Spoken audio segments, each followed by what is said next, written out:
Welcome to 5G Technology World. I'm site editor Martin Rowe. 5G is well underway, but that doesn't mean it's done.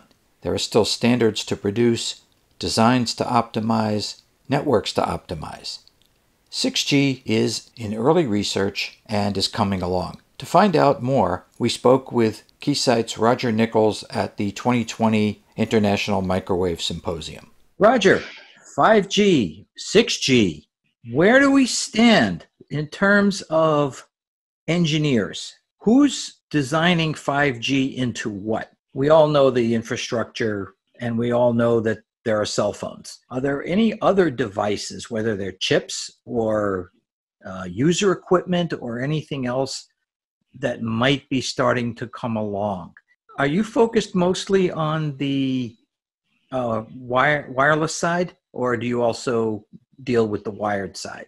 Okay, so I'll answer the second question first. So I am a 5G program manager for all of Keysight. And so that means that whether it's strictly the radio interface or it's the information management, communication management of what happens after you get past the radio interface, while it's in that mobile network, it's still 5G, and to some extent, even when it is in the transport between mobile networks. And so I worry about both the wireless and to some extent the wired side as well. So that's number one. Then going back to the other question, what else is going on from an engineering standpoint? So recall that the 5G vision is really about moving the mobile communications network into something that's more than people communicating with people and more than what we currently think of as mobile broadband, which right now is dominated in terms of data flow with video. You look at the latest reports and it's something north of 50% of all the data that's going around on a mobile network is video. And a lot of that is based on entertainment, people checking out Tube or watching the news or watching sports or that kind of thing. That would fall under the category of sort of the enhanced mobile broadband space. And obviously in 5G, there's a lot of work going on there, a lot of work on smartphones. You see investments and announcements in these areas from the big players. And then the infrastructure to support that is also in place. No surprise, that was the first emphasis for 5G. The good news is, because the vision is really pushing that far for something that is bigger than just the enhanced mobile broadband space, we're also starting to see some of the clear leaders in terms of the other vertical parts of the market that are driving maybe a different approach to what the system has to do, what the user equipment and what the technology has to look like, and how information has to flow through the network. Probably the biggest examples that you see right now are in the wake of 3GPP's completion of Release 16, which has in it, among other things, the necessary means to standardize the remainder of what you have to do for a standalone network, which allows for the use of a 5G core, and this is the next generation core, which then enables the ability to do slicing of networks so that the operator can apply the network to other vertical businesses besides just the enhanced mobile broadband space. The other thing that's in Release 16, a couple other major areas, are the work necessary for FR2, the millimeter wave, to now be mobile. So enabling the radio to maintain a nice solid link with the base station while it's moving around and changing in orientation. That's one area. Another area is a lot of enhancements around what we would call machine type communications, whether that is a massive type, so the ability for the system to handle a lot more devices, but then also enhancements to what's necessary for lower latency and higher reliability. So those underlying technologies are then, they're going to be put to use by one of the key areas that I see growing now with a lot of attention is the industrial Internet of Things. And this is the application of mobile wireless technology for intercommunication between machines in various industrial applications. So factories, robotics, logistics, and now one branch of that is private networks for the defense industry. We're seeing a lot of investment in the United States, driven by the government, to leverage that technology for use in military bases, for communication, for simulation training, for that kind of thing. So this is driving investment in user equipment and infrastructure that looks a lot different than what you would see for. Is Release 16 enough to really bring those kind of products to fruition, or are there still more that will have to wait for Release 17? So Release 16 is really what I would call the foundation for the step beyond enhanced mobile broadband that 5G needs. So it's sufficient to get a lot of this stuff in place, meaning it is sufficient to lay down a standard. Obviously, the technology and the implementation has to be done, but that's all a lot more efficient when there's a standard. And so it really is foundational for expanding into those other two corners of the 5G triangle that the ITU put together. Obviously, there's more things that will come with Release 17, but Release 16 can get us there, whereas Release 15 was not going to do enough to cover those other two corners. I've been hearing a lot about private networks.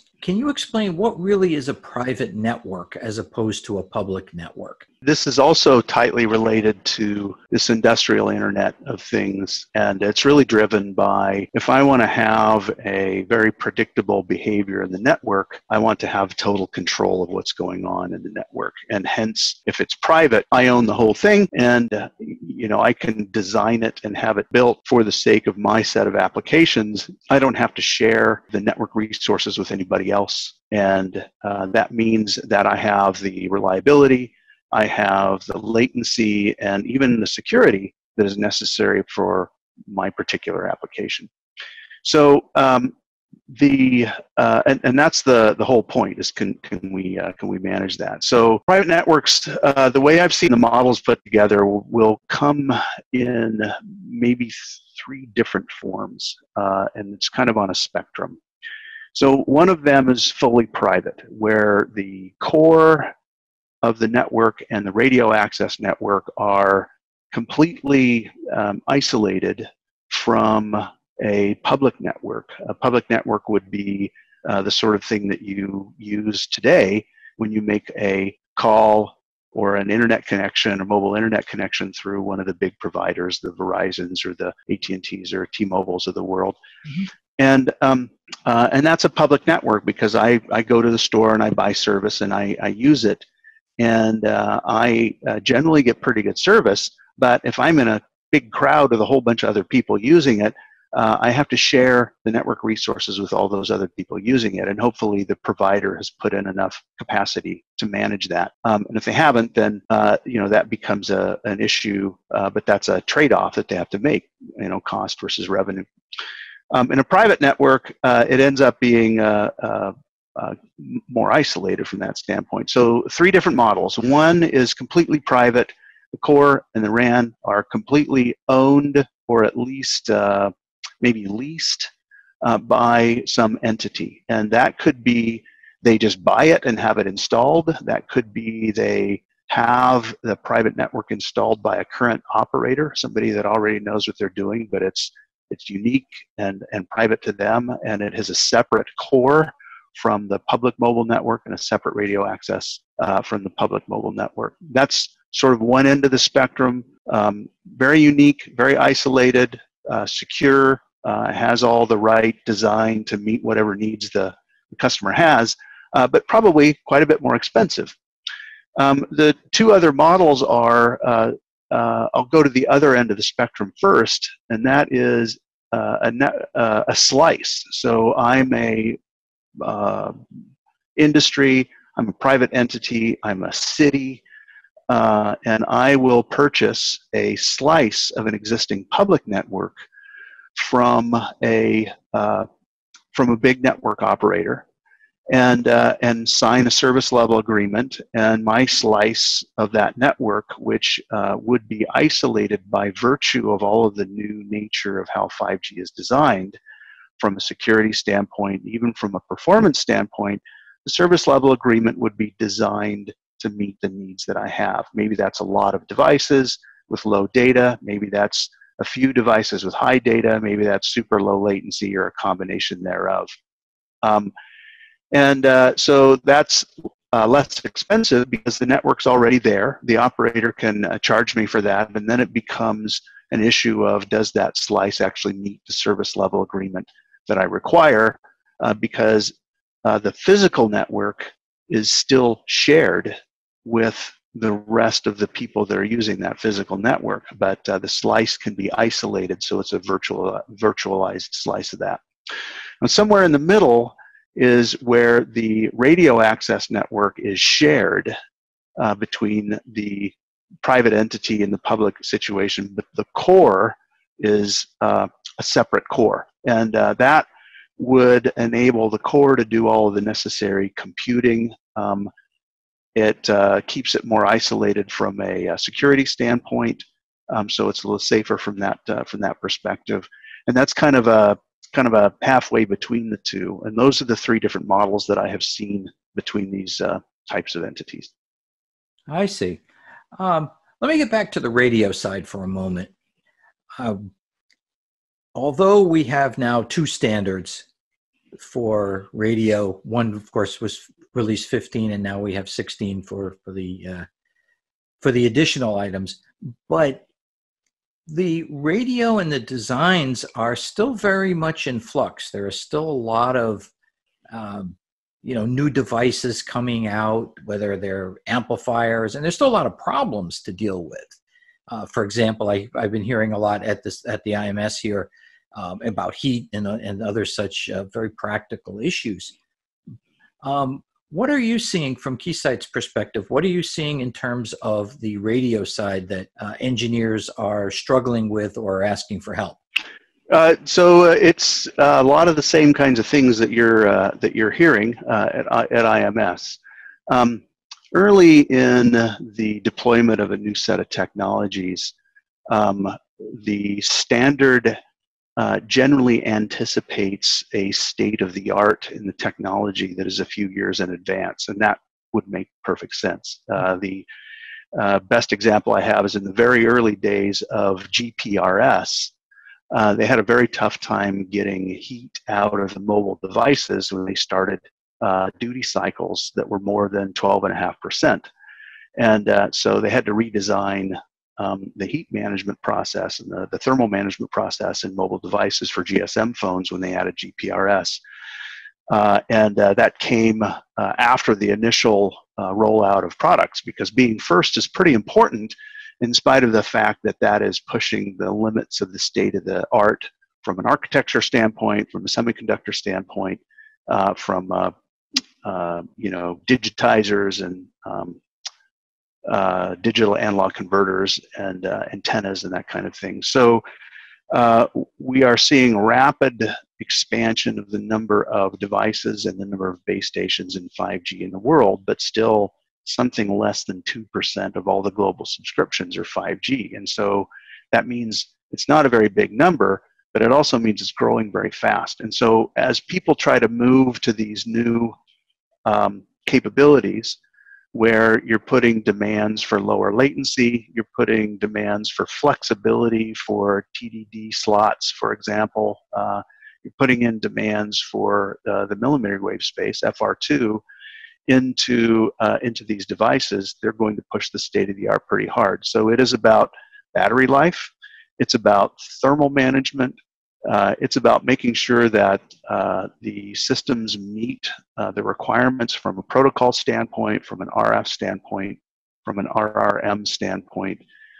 and all of those. So it's still the same kinds of challenges you would expect in the new space where engineers are really pushing things. And then we have added a little bit more spectrum. The FCC has added a bunch of unlicensed spectrum between 6 and 7.1 gigahertz. And with the move to add new radio to handle unlicensed bands, it expands the use up into that space. And so they're having design systems that will handle all of all of the unlicensed territory as well. So that's not just new bands, but it's also a different set of behaviors, because if you're going to operate in unlicensed territory, you have to abide by a different set of rules compared to doing cellular behavior in the licensed bands as well. So that just adds another set of demands on these systems, computation, that kind of thing. Another place I've been hearing, in addition to the 7.1 gigahertz, is the dynamic spectrum sharing. Does that affect? Is that also going to require some new radio design? Or I shouldn't use the phrase new radio, but is that going to require some changes to the radio that weren't in place prior to this becoming popular? So the beauty of dynamic spectrum sharing is that it would enable an incumbent provider to leverage the spectrum they have currently set up for LTE and then move that to use in NR. So exactly the same LTE 20 megahertz channel could be dynamically allocated to LTE-UEs and NR-UEs, and that can happen on a real-time basis as we go from having just a small percentage of NR-UEs in any particular cell to a larger percentage, and then that would fluctuate over time. And that is a much more efficient use of the spectrum than turning on the new spectrum or just doing a wholesale shift, because the wholesale shift isn't very efficient because you can't use it for both generations of device. You kind of have to do one at a time. DSS in the 3GPP sense impacts both the G Node B and the user equipment. And so we get a lot of requests for testing for people to do G Node B tests. What's the efficiency of the scheduler in terms of managing this kind of thing? Is it managing the radio properly? UEs have to accommodate DSS to ensure that they can switch and behave properly, so an NR device doesn't ever interfere with the LTE reserved spaces in the resource blocks. And then there's drive testing that has to be done. There's fundamental radio tests that have to be done. So in the base station, there's not a huge change in the radio itself. Most of the changes that are being deployed by the big network equipment manufacturers amount to a software upgrade that changes the scheduler so that it can manage that spectrum appropriately between these two protocol technologies. And that's a pretty big deal. The UE changes are mostly from a protocol perspective. So not massive changes in the radio, but you do have to make sure that there are, since we have added opportunities for interference, that's considered. But DSS is not a massive change to the radio as much as it is to the protocol system, and then it is a complete overhaul to the G Node B scheduler. I see. Okay, let's move over to the other side of the tower, to the wired side, or in this case, the radio access network side. A lot of talk about OpenRAN as opposed to this singular box. And in fact, on Tuesday, there was a conference put on by OpenRAN Policy that talked about about government support for OpenRAN. What do you see OpenRAN doing, and how is Keysight supporting it? Yeah, so this is a very interesting change that we could see coming pretty early on. In the early research in 5G, there was a lot of discussion about, first of all, virtualizing as much of the network as possible, especially the core, but particularly extending virtualization out into the RAN. And then also a lot more use of open source and open interfaces. At least one way that combination of things has become manifest is in the OpenRAN concept. So we joined so that we would have recognizing this as a one part of what was going to be necessary in the system, and have been involved once XRAN and CRAN combined into ORAN as a consortium. We've been involved since then, focusing on a lot of the testing. What we see in this space is a pretty big upheaval. It's a challenge. The operators really want this because it will make the deployment of their networks more flexible. It will extend potentially the opportunity to virtualize the RAN. The network equipment manufacturers struggle with this a little bit because it commoditizes part of the radio access network. and that's a tough thing to manage. But ORAN has all of the major NEMs as members, and they're working to deploy various things. There was a number of announcements in the last 3 months from the major network equipment manufacturers about virtualized RAN implementation and making that flexible from an open perspective. The way we approach this from a measurement standpoint, we have recently launched OpenRAN Studio, and we have more things in store, but fundamentally what has to be done is there is a interface between the radio units and the digital units and the centralized units that is being standardized, and there has to be a way to test that to make sure that it behaves according to the standard so that these things can plug and play with each other. And typical of any standard, you want to make sure that you meet the standard so that whoever installs this can address the challenges. So we've spent a lot of time on this. We have some solutions available in this space and consider it to be a necessary part of the move in 5G. What is going on with 6G? I know that it obviously still in the very early research phase, but there is a lot of activity. Can you tell me what's going on? 6G is pretty fascinating. I am also the 6G program manager for Keysight, and so I've been looking at this since the fall of 2019. In fact, earlier than that, for almost a year now. So what is happening? So like any new generation, kind of have to start work maybe a decade and a half before the initial launch of a commercial system to get the technology taken care of, get the standard defined, all that kind of thing.